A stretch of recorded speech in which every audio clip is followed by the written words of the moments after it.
ഇന്നലത്തെ ക്ലൈമറ്റ് അല്ലേ ഇവിടെ ഇന്ന് ഭയങ്കര വെയിലാണ്. ഇന്നലെ ഓണത്തിരക്കായതുകൊണ്ട് അലക്കാനും ഒതുക്കാനും ഒന്നും പറ്റിയിട്ടില്ല. എന്നാ പിന്നെ ആ പണി ഒന്ന് തുടങ്ങാന്ന് വെച്ചിട്ട് വേഗം ബെഡ്ഷീറ്റും ബാക്കി തുണിയൊക്കെ എടുത്ത് ഞാൻ മോളിൽ പോയി. ഇനി വാഷിംഗ് മെഷീനിൽ ഇടണം. വാഷിംഗ് മെഷീനിൽ ഇട്ട് കഴിഞ്ഞാൽ പിന്നെ അത് അവിടെ കിടന്ന് അലക്കി വന്നോളൂല്ലോ. ബാക്കി പണികളൊക്കെ തുടങ്ങാം. അടുക്കി പറക്കി വെക്കലും അതുപോലെ തന്നെ വീടൊക്കെ അടിച്ചു വാരുന്നതും ഞാൻ ഈ അലക്കാനിട്ട് കഴിഞ്ഞിട്ടാണ് ചെയ്യാറ്. 2 ദിവസം ഭയങ്കര മഴയായതുകൊണ്ട് തുണിയൊന്നും മര്യാദക്ക് ഉണങ്ങിയിട്ടില്ല. പോയ സ്ഥിതിക്ക് എന്തായാലും ഉണങ്ങിയതൊക്കെ മടക്കി കൊണ്ട് വന്നിട്ടുണ്ട്. എൻ്റെ ഒപ്പം ഒരാളും കൂടി വന്നിട്ടുണ്ട് കേട്ടോ മുകളില്. അവള് പിന്നെ എപ്പോഴും എൻ്റെ പുറകിൽ ഉണ്ടാവും. ഇവിടെ വന്ന് എന്തൊക്കെയോ പറയാനുണ്ട്, പക്ഷെ ഞാൻ ശ്രദ്ധിച്ച് കേട്ടൊന്നുമില്ല എന്താ പറഞ്ഞതെന്ന്. നമുക്കിന്നൊരു കല്യാണം ഉണ്ട്, അപ്പോൾ അങ്ങോട്ടേക്ക് പോകണം. അപ്പോൾ കാലത്തെ പണിയൊക്കെ തീർത്തിട്ട് വേണം കല്യാണത്തിന് പോകാനായിട്ട്. ഇനി അടുത്ത പണിയിലേക്ക് പോവാണേ.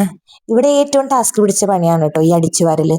അടിച്ചു വാരി ഒരു 10 മിനിറ്റ് കഴിയുമ്പോൾ പിള്ളേർ ആ മുറ്റത്ത് ഓടിപ്പോയി കളിച്ച് വീണ്ടും അകത്തോട്ട് വരുമ്പോൾ വീണ്ടും മണൽ വരും.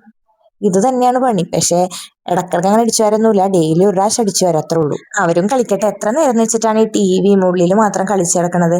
2 ദിവസം മഴയായതുകൊണ്ട് പുറത്ത് ഓടിക്കളിക്കാനൊന്നും പറ്റിയില്ല. അതിന്റെ ക്ഷീണം ഇന്ന് മൊത്തം തീർക്കണുണ്ട്. പുറത്ത് തന്നെയാണ്.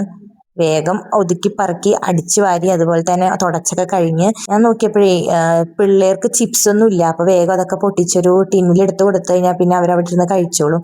ചേച്ചിയുടെ മക്കളും ഉണ്ട്. അപ്പോൾ ഞാൻ ഇതേപോലെ ഇങ്ങനെ ടിന്നിലൊക്കെ ആക്കി വെക്കും. അവർക്ക് വേണ്ട സമയത്ത് വന്ന് കഴിക്കും. അതുപോലെ വെള്ളവും അങ്ങനെ തന്നെയാണ്.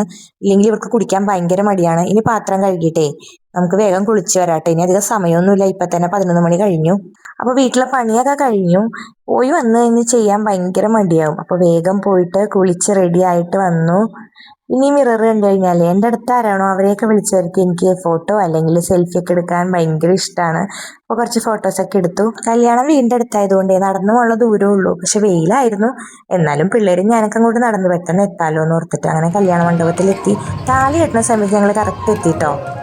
അങ്ങനെ താലിയിട്ട് കഴിഞ്ഞു. ഒരു സുന്ദരിക്കുട്ടി വന്നിട്ടുണ്ട് റോസ് വാട്ടർ തളിക്കാനായിട്ട്. താലി കെട്ടിക്കഴിഞ്ഞാൽ പിന്നെ സദ്യ തുടങ്ങുമല്ലോ. പിന്നെ തിരക്കൊക്കെ കുറഞ്ഞപ്പോൾ ഞങ്ങളും പോയി ഇരുന്ന് സദ്യ കഴിക്കാൻ തുടങ്ങി. കറികളൊക്കെ വന്നു.